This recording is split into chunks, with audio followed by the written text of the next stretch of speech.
الحمد للہ رب العالمین الصلاۃ والسلام علی خاتم النبیین اما بعد فاعوذ باللہ من الشیطان الرجیم بسم اللہ الرحمن الرحیم ما کان محمد ابا احد من رجالکم ولکن رسول اللہ وخاتم النبیین وکان اللہ بکل شیء علیما آمنت باللہ صدق اللہ مولانا العظیم وبلغنا رسولہ النبی الکریم الامین رب اشرح لی صدری ویسر لی امری واحلل عقدۃ من لسانی یفقہوا قولی اللہم ارنا الحق حقا وارزقنا اتباعہ اللہم ارنا الباطل باطلا وارزقنا اجتنابہ اللہم ارنا حقائق الاشیاء کما ہی۔ میرے نہایت ہی واجب الاحترام جناب پیر سید بدر مسعود شاہ صاحب گیلانی اور جناب ڈاکٹر ہمایوں صاحب، علماء و مشائخ، میری بیٹیاں اور میرے بھائی اور بچے، سب کو میری طرف سے السلام علیکم ورحمۃ اللہ وبرکاتہ۔ میں بلا تمہید جو مجھے موضوع دیا گیا ہے، قادیانی نوجوانوں کو دعوت فکر، میں اس موضوع پر بالکل آؤں گا اور انشاءاللہ اپنے دیے گئے وقت میں ہی سارے کا سارا اپنا بیان مکمل کروں گا، لیکن اس سے پہلے میں نے ایک اعلان کرنا ہے جو کہ اسٹیج سیکرٹری صاحب نے فرمایا الطافیہ فاؤنڈیشن کا۔ تو ہم الطافیہ فاؤنڈیشن میں یتیم بچوں کی پہلی کلاس انشاءاللہ مئی میں اس کا پروسیس شروع کرنے والے ہیں۔ اس کے لیے آپ سے ایک تعاون درکار ہے، اور وہ تعاون یہ ہے کہ جن کے پاس، جن کے علاقے میں، اپنے رشتوں میں کسی جگہ پہ یتیم بچے جن کی عمر 9 سے 12 کے درمیان ہو، 9 سال سے 12 کے درمیان، اور وہ میڈیکلی ٹھیک ہوں، انہیں ہماری طرف ریفر کیجئے۔ چوتھی جماعت میں ہم ان کو داخل کریں گے اور بہت اچھا دینی ماحول، تصوف کا ماحول دے کے انہیں انشاءاللہ کیڈٹ کالج تک پہنچانے کی کوشش کریں گے۔ تو آپ سے اس تعاون کی درخواست ہے کہ اپنے اپنے علاقے میں یہ آواز پہنچائیے۔ جس دن ہم یہ پروسیس شروع کریں گے، میں قبلہ پیر صاحب کی خدمت میں وہ پورا اپنا سکیجول بھیج دوں گا، یہ آپ تک اطلاع پہنچا دیں گے۔ میں جس وقت اپنے گھر سے چلا ہوں صبح سیدہ شریف سے، تو مجھے کل سے ہلکا ہلکا بخار چل رہا تھا۔ جب میں یہاں پہنچا ہوں تو اس بخار میں تھوڑی شدت آ گئی، پھر میں نے 2 پیناڈول کھائیں اسٹیج پہ بیٹھے بیٹھے، لیکن مجھے بالکل افاقہ نہیں ہوا۔ مجھے آ کے اندازہ ہوا کہ یہ بخار اصل میں وہ نہیں تھا جسے میں سمجھ رہا تھا۔ رسول اللہ صلی اللہ علیہ وآلہ وسلم پہ وحی نازل ہوتی تھی، بخار ہو جاتا تھا۔ ختم نبوت کا فنکشن ہو اور ختم نبوت کے انوارات ہوں اور بخار نہ ہو، میرا خیال ہے کہ یہ ہمارے ساتھ زیادتی ہے۔ میرا خیال ہے کہ یہ بخار ختم نبوت کے انوارات کا بخار ہے۔ پیر بدر مسعود شاہ صاحب، آپ جو کام کر رہے ہیں اس کے اوپر علامہ اقبال کے چند اشعار، ان میں ایک شعر میرے لیے ہے اور باقی اشعار پیر صاحب کے لیے ہیں، میں آپ کی نظر کرتا ہوں۔ ہے زندہ فقط وحدت افکار سے ملت، وحدت ہو فنا جس سے وہ الہام بے الہاد، وحدت کی حفاظت نہیں بے قوت بازو، آتی نہیں کچھ کام یہاں عقل خدا داد۔ یہ قوت بازو لے کے چلے ہوئے ہیں، جو آپ ہیں، آپ سارے کے سارے ان کے بازو ہیں۔ اے مرد خدا، یہ میرے لیے شعر ہے علامہ اقبال کا، اے مرد خدا تجھ کو وہ قوت نہیں حاصل، جا بیٹھ کسی غار میں اللہ کو کر یاد۔ اور آگے مسکینیوں، محکومیوں، نومیدی جاوید، آپ کے پاس غربت بھی ہے، وسائل بھی نہیں ہیں، اور آپ محکوم بھی ہیں، اس کے باوجود آپ ایک امید کی کرن ہے۔ پیر صاحب امید کی ایک کرن ہے۔ مسکینیوں، محکومیوں، نومیدی جاوید، جس کا یہ تصوف ہو وہ اسلام کا ایجاد۔ آج ہم الحمدللہ اس سٹیج پہ ہیں جہاں پہ اس اسلام کی بات سننے کے لیے آئے۔ میں جو موضوع لے کے آیا ہوں اس میں سارے کا سارا انتہائی مختصر کرتے ہوئے میں نے 2 پیغام ان قادیانی نوجوانوں کے لیے جو اس وقت ابھی اس تلاش میں ہے کہ پتہ نہیں کون ٹھیک ہے، پتہ نہیں کون غلط ہے، اور ہمارے اپنے وہ نوجوان جو اسی گو مگو کا شکار ہیں۔ میں بالکل اختصار کرتے ہوئے، وقت کی نزاکت کو مد نظر رکھتے ہوئے میں تمام عبارات چھوڑتے ہوئے صرف اور صرف ترجمے کا سہارا لیتے ہوئے آپ کے ساتھ دو باتیں عرض کروں گا۔ نمبر ایک، بخاری شریف کی حدیث مبارک ہے، حضرت ابو حازم رضی اللہ تعالی عنہ آپ فرماتے ہیں کہ میں نے حضرت ابو ہریرہ رضی اللہ تعالی عنہ کے ساتھ 5 سال گزارے، اور میں نے 5 سال میں آپ کی زبان سے رسول اللہ صلی اللہ علیہ وآلہ وسلم کا ایک ارشاد بار بار سنا۔ وہ ارشاد کیا تھا کہ بنی اسرائیل کے انبیاء سیاست کیا کرتے تھے، اور جب کسی نبی کی وفات ہو جاتی تو اس کی جگہ پہ ان کا ایک خلیفہ مقرر کر دیا جاتا۔ وَإِنَّهُ لَا نَبِيَّ بَعْدِي، لیکن میرے وصال کے بعد، میرے انتقال کے بعد کوئی نبی نہیں آئے گا۔ اب یہ جو لفظ ہے لا نبی بعدی، یہ آپ نے ذہن میں رکھنا ہے۔ رسول اللہ صلی اللہ علیہ وسلم کا ارشاد ہے مسلم شریف میں، حضرت جبیر بن مطعم رضی اللہ تعالی عنہ فرماتے ہیں کہ رسول اللہ صلی اللہ علیہ وآلہ وسلم نے فرمایا انا محمد انا احمد وانا الماحی الذی یمحی بی الکفر، میں محمد ہوں، میں احمد ہوں، یعنی اور میں ماحی ہوں، یعنی میری وجہ سے اللہ تعالیٰ کفر مٹائے گا۔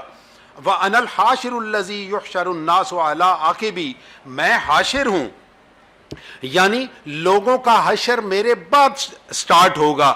وَأَنَا الْعَاقِبُ، اور میں عاقب ہوں۔ وَالْعَاقِبُ الَّذِي لَيْسَ بَعْدَهُ نبی، اور عاقب کون ہوتا ہے؟ عاقب وہ ہوتا ہے جس کے بعد کوئی نبی نہ آئے۔ آگے بخاری اور مسلم اور ابن ماجہ کی حدیث مبارک کہ جب تبوک کا موقع تھا تو رسول اللہ صلی اللہ علیہ وآلہ وسلم نے حضرت علی کرم اللہ تعالیٰ وجہہ کو مدینہ منورہ میں روک دیا، اور انہوں نے رسول اللہ صلی اللہ علیہ وآلہ وسلم سے عرض کیا یا رسول اللہ صلی اللہ تعالیٰ علیہ وسلم، اتنے بڑے مارکے کے لیے آپ مجھے عورتوں اور بچوں میں چھوڑ کے جا رہے ہیں؟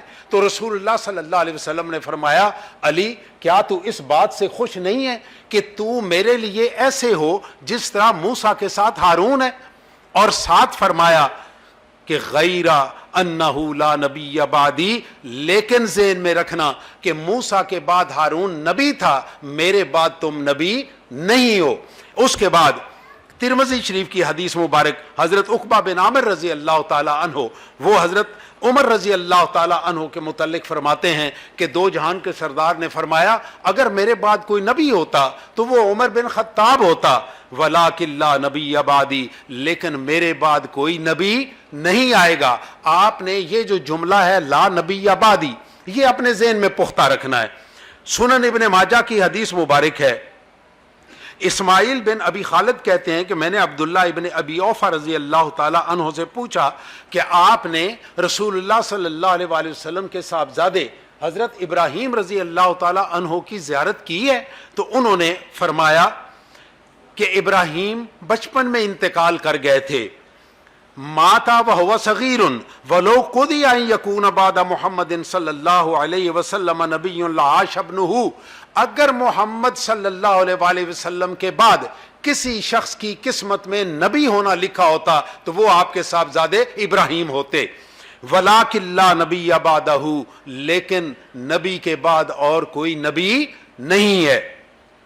میرے پیارے دوستو، آگے آئیے، اقبال نے اس کے اوپر کچھ باتیں کی ہیں، ان میں صرف ایک بات آپ کے سامنے ان کی چند اشعار کی شکل میں عرض کرتا ہوں، آپ کی توجہ درکار ہے۔ علامہ اقبال کہتے ہیں آز ایراں بود این ہندی نیاد، آز حج بیگانہ و این از جہاد۔ اقبال نے اس دور میں ہونے والے دو جھوٹے نبیوں کا تذکرہ کیا۔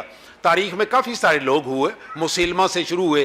مسلمہ وہ تھا جس کی پاپولیرٹی رسول اللہ صلی اللہ علیہ وسلم کے دور میں اس نے اپنے آپ کو بہت پاپولر کر لیا تھا، لیکن آج کے دور میں جتنے لوگوں نے دعوے کی، ابھی بھی اس وقت بھی جرمنی میں دو بندوں نے دعویٰ نبوت کا کیا ہوا ہے، اور ان میں سے ایک کا مناظرہ میں نے مفتی مبشر صاحب کے ساتھ خود بھی سنا ہے کہ وہ نبی ہے، وہ لائن پہ تھا اور مبشر صاحب کے ساتھ اس کا مناظرہ میں نے خود سنا۔ لیکن دو شخصیتیں، ایک ایران میں جس کا نام بہاء اللہ مشہور ہوا اور ایک ہمارے یہاں پہ جس کا نام قادیانی مشہور ہوا، یہ دو اشخاص ایسے ہیں جن کا علامہ اقبال نے اپنی شاعری میں خاص طور پہ تذکرہ کیا۔ آز ایراں بود، ایک وہ تھا جو ایران میں ہوا، اور دوسرا ہندی نیاد وہ جو ہندوستان میں ہوا، ان دونوں کا، اس نے لوگوں کو یہ بات بتائی ایران والے نے کہ اسلام میں حج نہیں ہوتا، اس نے یہ بات بتائی کہ اسلام میں حج نہیں ہوتا، اور جو ہمارے یہاں ہوا اس نے یہ بات کہی کہ جہاد نہیں ہوتا۔ تو یہ اس سے سبق ملتا ہے، جو شخص اسلام کی بنیاد میں سے کوئی چیز نکالتا ہے وہ سمجھ لیجئے کہ وہ نبی نہ ہونے کے باوجود، وہ نبوت کا دعویٰ نہ کرنے کے باوجود، وہ نبی کریم صلی اللہ علیہ وسلم اور اللہ تعالیٰ کی تعلیمات کے اوپر بہتان باندھتا ہے۔ میں تھوڑا سا تعارف آپ کو بہاءاللہ کا کرا دوں۔ ایران کے شہر تہران میں 20 اکتوبر 1819 کو ایک بچہ پیدا ہوا، اس بچے کا نام تھا سید علی محمد۔ یہ بچہ بعد میں سید علی محمد باب کے نام سے مشہور ہوا، باب، با الف با، باب جس کو دروازہ ہم کہتے ہیں۔ اس کا نظریہ کیا تھا؟ اس کا نظریہ یہ تھا کہ ایک ناطق ہوتا ہے بولنے والا، جس طرح میں ابھی بول رہا ہوں، اور ایک ہوتا ہے صامت۔ صامت کہتے ہیں خاموش کو یا سننے والے کو۔ ابھی آپ میری بات سن رہے ہیں، میں ناطق ہوں، آپ صامت ہیں۔ تو اس کا سید محمد علی باب کا نظریہ یہ تھا کہ اللہ تعالیٰ وہ ناطق ہے، اور جبریل علیہ السلام کیا ہیں؟ صامت ہیں۔ پھر جبریل جو ہیں وہ ناطق ہیں، اور محمد صلی اللہ علیہ وآلہ وسلم صامت ہیں، اور پھر محمد صلی اللہ علیہ وسلم ناطق ہیں، اور جو یہ چونکہ اہل تشیع میں سے تھا تو انہوں نے کہا کہ جو امام ہیں اہل تشیع کے وہ صامت ہیں، اور پھر جو اہل تشیع کے امام ہیں وہ سارے کے سارے ناطق ہیں، اور ان کے ماننے والے جتنے ہیں وہ سارے کے سارے صامت ہیں۔ اس کے بعد اس نے ایک اور اصطلاح نکالی، اور وہ اس حدیث سے نکالی، انا مدینۃ العلم وعلی بابھا۔ اس نے یہ کہا کہ ہر عالم کا ایک باب ہوتا ہے، اور اس نے کہانی کہاں سے شروع کی کہ اللہ تعالیٰ کا جو سب سے پہلا باب ہے وہ محمد عربی صلی اللہ علیہ وسلم ہے، اور محمد عربی صلی اللہ علیہ وسلم کے باب علی المرتضیٰ ہیں۔ اور اس نے بتایا کہ میں، یعنی سید محمد علی جس کو علی باب کہتے ہیں، اس شخص نے یہ بات کی کہ میں امام غیب کا باب ہوں، اس لیے اس نے اپنے نام کے ساتھ باب کا اضافہ کیا۔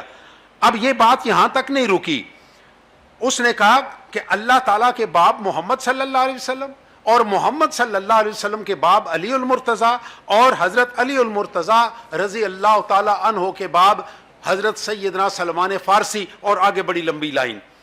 یہاں پہ اس نے کہا کہ ہر امام کا کوئی نہ کوئی باب ہوتا ہے، اور میں امام غائب کا باب ہوں۔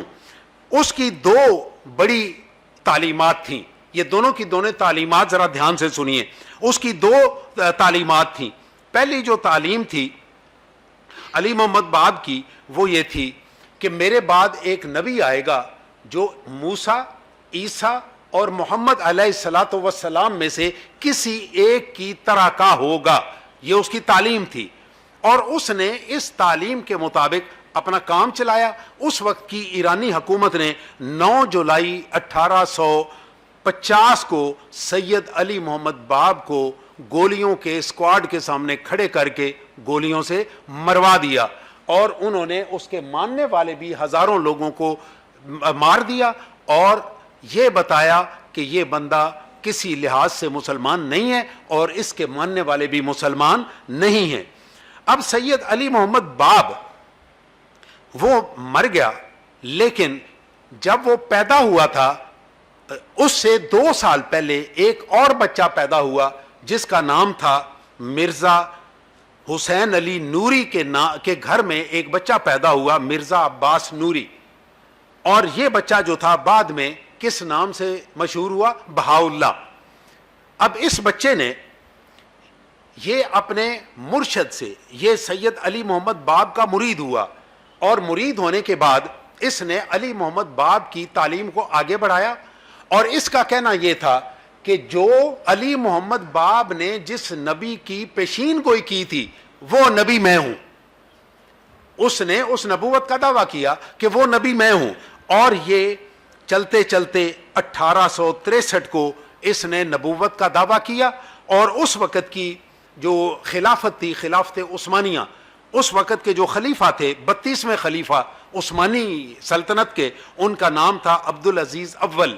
عبدالعزیز اول نے اس کو گرفتار کر کے جیل میں ڈال دیا، اور اس بندے نے اپنی زندگی کے آخری 24 سال جیل میں گزارے، اور وہ ترکی کے شہر اردنا میں، اور پھر آج کے اسرائیل کا ایک شہر ہے جس کا نام ہے ایکا، عین کاف الف، ایکا، وہاں پہ یہ رہا، اور وہیں پہ یہ مر گیا، اور وہیں پہ اس کو خدا جانے کہاں دفن کیا گیا۔ لیکن اس کے ماننے والے جو بہائی کہلاتے ہیں، وہ بہائیوں کا خیال یہ ہے کہ یہ فلسطین میں دفن کیا گیا۔ ان کا ایک کوہ کرمل کوئی جگہ ہے، کوہ کرمل میں، اور یہ آج بھی اس کی طرف رخ کر کے نماز پڑھتے ہیں۔ آج دنیا میں ان کی تعداد 70 لاکھ موجود ہے، ابھی قادیانی 70 لاکھ تک نہیں پہنچے۔ یہ میں نے جان بوجھ کے اس کا تذکرہ آپ کے سامنے کیا ہے۔ اس کے ماننے والوں کی تعداد 70 لاکھ ہے، جن میں سب سے زیادہ بھارت میں ہے، اس کے بعد ایران میں ہے، ویتنام میں ہے، اور کچھ تھوڑے بہت امریکہ میں بھی ہیں۔ اس نے حج کو اسلام سے خارج کر دیا۔ اس کا علامہ اقبال نے ذکر کیا ہے، آز ایران بود و این ہندی نہ یاد، آز حج بیگانہ و این از جہاد، تا جہاد او حج نہ ماند از واجبات، رفت جاں از پے کرے صوم و صلات۔ وہ کہتا ہے کہ اگر اسلام میں سے جہاد اور حج کو نکال دیں تو نماز اور روزہ وہ کہاں باقی رہ جاتے ہیں؟ یہ دونوں تو نماز اور روزے کی جان ہے، علامہ اقبال کہتے ہیں۔ آگے وہ کہتے ہیں کہ روح چوں رفت از صلاۃ و از سیام، فرد نا ہموار ملت بے نظام۔ اگر میں نماز اور روزہ اور ان کی روح نکال دوں تو پیچھے کیا رہ جاتا ہے کہ جو ایک عام انسان ہے وہ بالکل گمراہ ہو جائے گا، اور جو پوری کی پوری ملت ہے وہ ساری کی ساری انتشار کا شکار ہو جائے گی۔ پس خدا بر ما شریعت ختم کرد، بر رسول ما رسالت ختم کرد۔ جس طرح اللہ تعالیٰ نے محمد ابن عبداللہ صلی اللہ علیہ وآلہ وسلم پہ نبوت ختم کی، اس طرح اس امت پہ محمد صلی اللہ علیہ وسلم کی شریعت مکمل کر دی۔ آگے سنیے، رونق از ما محفل ایام را، او رسول را ختم وما اقوام را۔ آپ یقین جانیے شعر جس وقت بھی میں پڑھتا ہوں تو مجھے کئی دفعہ وجد ہو جاتا ہے کہ اقبال نے کیا خوبصورت بات کی ہے۔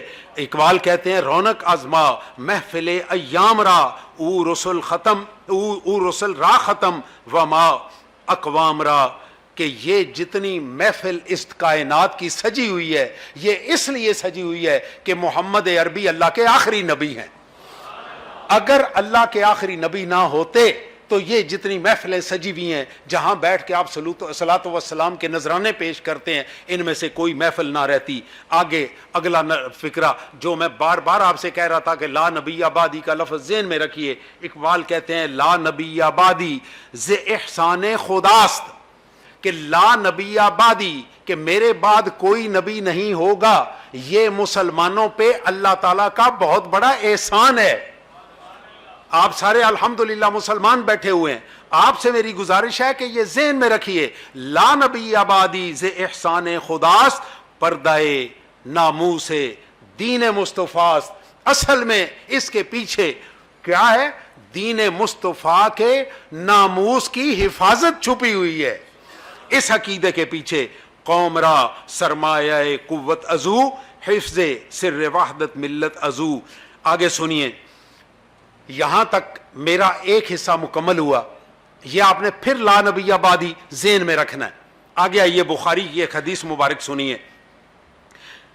حضرت عبداللہ ابن عباس رضی اللہ تعالی عنہما آپ روایت کرتے ہیں کہ جب سورہ شعراء 26 نمبر سورہ اور اس کی 214 نمبر آیت نازل ہوئی، وَأَنذِرْ عَشِيرَتَكَ الْأَقْرَبِينَ، کہ آپ اپنے اعزاء و اقربا، اپنے رشتہ داروں کو اکٹھا کیجئے اور انہیں میری وحدت کا، میری توحید کا، میرے سے ڈرانے کا یہ اعلان فرمائیے۔ تو رسول اللہ صلی اللہ علیہ وسلم صفا پہاڑی پر چڑھے اور آپ نے اعلان کیا، یا صباحہ اسی وقت تمام کے تمام قریش آپس میں باتیں کرنے لگے یہ کون شخص ہے جس نے یہ اعلان کیا اور آج سارے لوگوں کو بلا رہا ہے. خیر سارے لوگ وہاں پہ جمع ہوئے. جب سارے کے سارے جمع ہو گئے تو دیکھا حضرت محمد مصطفیٰ صلی اللہ علیہ وسلم وہاں پہ کھڑے ہیں. آپ نے ان تمام لوگوں کو ارشاد فرمایا, ان سے بولے اگلا جملہ سننے سے پہلے یہ بات ذہن نشین رکھیے کہ بات سننے والے کون ہیں. بات سننے والوں میں عتبہ, شیبہ, یہ لوگ وہ ہیں جو رسول اللہ صلی اللہ علیہ وسلم, ابھی آپ رسول رسالت کا اعلان نہیں فرمایا, ابھی آپ محمد ابن عبداللہ اس حیثیت سے اعلان فرما رہے ہیں. آپ نے فرمایا ان لوگوں سے کہ بھائی اگر میں کہوں کہ اس پہاڑی کے پیچھے ایک لشکر ہے اور وہ تمہارے اوپر حملہ کرنے والا ہے تو اکن تم مصدقی, کیا تم میری اس بات کو مان لو گے, یہ میری اس بات کی تصدیق کرو گے. اب ابو جہل, ابو لہب, یہ سارے کے سارے یک زبان بولے قالو ما جربنا علیک کذبا, ہاں اے محمد ابن عبداللہ ہم تمہاری بات مان لیں گے کیونکہ تم نے کبھی جھوٹ نہیں بولا, تم نے کبھی جھوٹ نہیں بولا. یہاں پہ میں ایک میرے موضوع کا حصہ نہیں ہے لیکن مجھے بات آ گئی ہے تو میں آپ کے سامنے عرض کرنے لگا ہوں. عیسیٰ علیہ الصلوۃ والسلام کو فرمایا گیا کہ تو مٹی کا پرندہ بنا, پھونک مار یہ اڑ جائے گا, تو پیدائشی کوڑی کو ہاتھ لگا وہ ٹھیک ہو جائے گا, تو اندھے کو ہاتھ لگا دم کر وہ ٹھیک ہو جائے گا, تو قبر پہ کھڑے ہو کے آواز دے مردہ زندہ ہو جائے گا, یہ ساری چیزیں کر. اس موسیٰ علیہ السلام سے کہا کہ تم اپنا ہاتھ یہاں رکھ کے باہر لاؤ روشن ہو جائے گا. یہ چیزیں لوگوں کو دکھاؤ اور انہیں بتاؤ کہ یہ طاقتیں مجھے کس نے دی ہیں, جس نے مجھے یہ طاقتیں دی ہیں اصل میں وہ وحدہ لا شریک ہے. کیا محمد عربی کے پاس یہ طاقتیں نہیں تھی جس کے انگلیوں سے پانی کے چشمے جاری ہوئے ہوں, جہاں اس نے پاؤں مارا ہو وہاں سے پانی کے چشمے نکل آئے ہوں, جس کھانے میں اس نے اپنا تھوک ڈالا ہو وہ 10 بندوں کا کھانا 1500 بندہ کھا جائے اور ختم نہ ہو. اس نے یہ اعلان نہیں کیا کہ میں کھانا بڑھا رہا ہوں, میں نبی ہوں. اس نے کیا پیش کیا, میں سچ بولتا ہوں یا نہیں. ساری قوم نے کہا تم سچ بولتے ہو, تم جھوٹ نہیں بولتے. اس نے کہا پھر میں یہ بھی سچ بول رہا ہوں کہ وہ وحدہ لا شریک ہے. کس چیز پہ بنیاد رکھی؟ اپنے کردار پہ. میرے پیارے دوستو یہاں پہ پھر میں آپ کو 2 منٹ کے لیے روک رہا ہوں اور اپنی موضوع کے بالکل آخر پہ پہنچ رہا ہوں.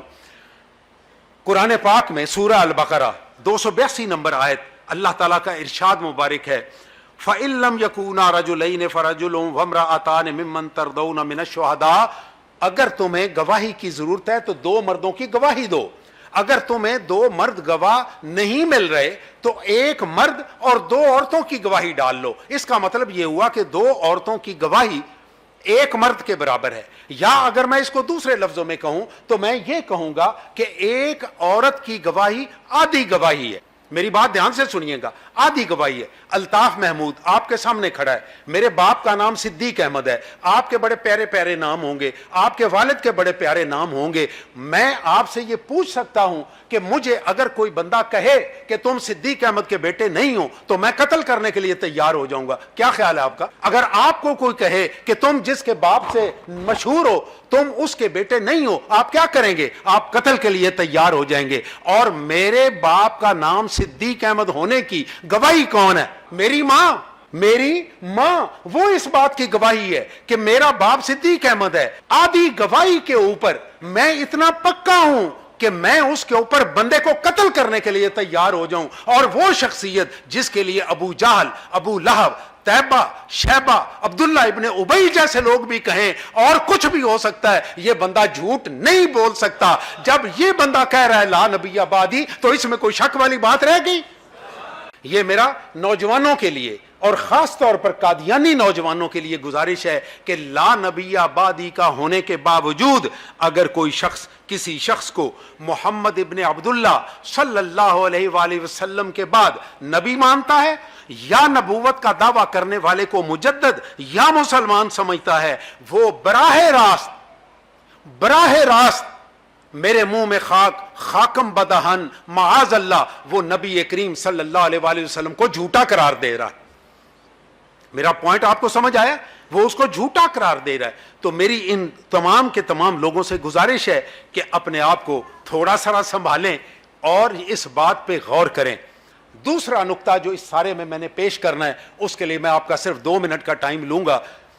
ڈاکٹر ہمایوں صاحب آپ ڈین ہیں آج کل جی سی یونیورسٹی کے, آپ کے دفتر میں ایک آنر رول لگی ہوگی, اب اس آنر رول میں ان کے نام لکھے ہوئے ہوں گے, آپ سے پہلے کوئی ڈین رہے ہوں گے, ان کا کوئی نام آپ کو یاد ہے؟ کیا نام تھا ان کا؟ طاہر صاحب تھے ان سے پہلے, اور طاہر صاحب سے پہلے بھی کوئی ہوگا. میں جس دفتر میں رہا ہوں میرے سے پہلے کوئی بندہ تھا, اس سے اوپر بھی کوئی تھا, اس سے آنر رول بھری ہوئی. ہماری آنر رولز فوج میں 1947 سے شروع ہوتی ہیں. میں جس جگہ پہ لیفٹیننٹ کرنل رہا ہوں میرے اوپر تقریباً کو 20 بندوں کے نام لکھے ہوئے ہیں. میں آپ سے پوچھ سکتا ہوں کہ طاہر صاحب کے بعد ڈاکٹر ہمایوں صاحب کو ڈین بنانے کی کیا ضرورت تھی؟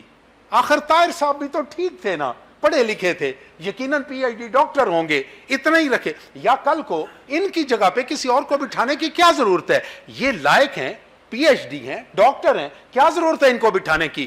بٹھانے کی ضرورت اس لیے ہے تاکہ ایک وقت میں آ کے ہر بندے کی شخصیت میں ایک تعطل آ جاتا ہے, اس کو ہٹائیں, نیا خون اس کی جگہ پہ ڈالیں تاکہ جو کمی اس سے رہ گئی ہے وہ پوری کرے. اگر آپ کے یہاں پہ کوئی پرنسپل, کوئی کرنل, کوئی جنرل, کوئی جسٹس, کوئی چیف جسٹس, کوئی ڈین, کوئی ہیڈ آف ڈپارٹمنٹ, کوئی پرنسپل کسی کالج کا, اگر اس کی آنر رول میں اگلے بندے کا آنا اس لیے ضروری ہے کہ وہ پہلے والے کی کمی کو پورا کرے, تو میرا سوال یہ ہے کہ مرزا قادیانی وہ کون سی کمی رہ گئی تھی محمد عربی میں جو پوری کرنے کے لیے آیا تھا؟ میں یہ دعوت فکر کے طور پہ 2 پوائنٹ آپ کے سامنے چھوڑے جا رہا ہوں. مجھے امید ہے کہ آپ اس پہ غور کریں گے اور اپنے بچوں تک بھی آواز پہنچائیں گے اور قادیانی بچوں تک بھی آواز پہنچائیں گے. قوت عشق سے ہر پست کو بالا کر دے, دہر میں عشق اس میں محمد سے اجالا کر دے, کی محمد سے وفا تو نے تو ہم تیرے ہیں, یہ جہاں چیز ہے کیا لوح و قلم تیرے ہیں. وآخر دعوانا ان الحمد للہ رب العالمین.